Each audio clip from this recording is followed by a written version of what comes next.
你能想象在100多年前就有人发明出单轨独轮火车吗？这就是看起来似乎违反了物理定律的布伦南单轨列车，不需要驾驶员进行任何操作，就可以完美的保持平衡，在单根轨道上行驶，是由路易斯·布鲁南在1910年发明和创造的。虽然它看起来给人感觉十分危险，但并没有想象中的那么害怕。要诞生的想法是单轨火车比双轨火车更快，尤其是在铁路建设上成本更低，拐弯时速度更高，并不会脱离轨道。使用中发现它会因震动使陀螺仪弹跳，使整个列车在火车上无法产生平衡的比例。为了解决这样的问题，他将陀螺仪固定在火车底盘上，在侧翻时，陀螺仪开始正常运行。解决它的左右移动，在右侧陀螺仪上有一个轴，直接连接到制动气杆。该杆与2个控制压缩空气的流量阀相连，压缩空气沿着2根管进入陀螺仪中心的大管两端。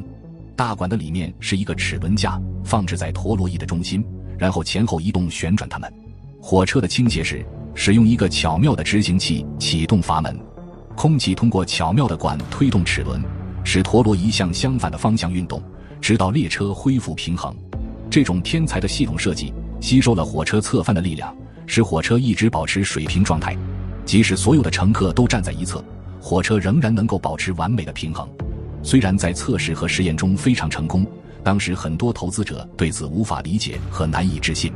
再加上2轨火车已经很成熟，导致这个项目无人问津而结束。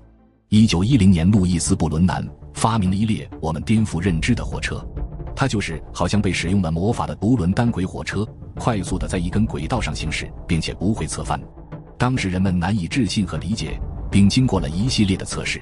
证明这列火车确实足够安全，并在弯道超车时比双轨火车更快。那么这列火车到底是如何做到违反定律的？主要核心的东西就是陀螺仪，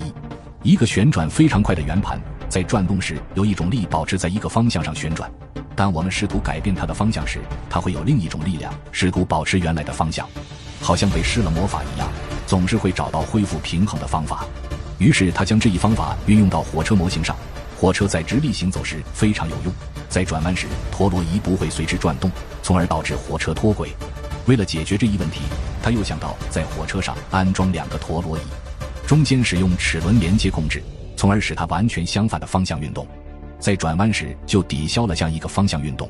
在解决一系列问题后，制作了一个长12米、重22吨的火车头，在车头内部安装2个巨大的陀螺仪。由于陀螺仪太重，难以对抗自己的旋转，当倾斜时重心发生转移，车辆被拉得越来越低。通过惯性让它自然恢复，会使火车无法保持稳定。试想出如何轻微地控制陀螺仪进动，施加更强的力让它恢复。于是发明出一个带有气缸的空气压缩装置，在左右倾斜时使用空气压缩的气管通过齿轮摆动，增加一个更强的力，让陀螺仪吸收火车侧翻的力量，从而解决这一问题。但是在那个时候，由于陀螺仪的不普及和人们对单轨火车的不信任，投资者对此并不感兴趣，从而使这个项目并不受欢迎。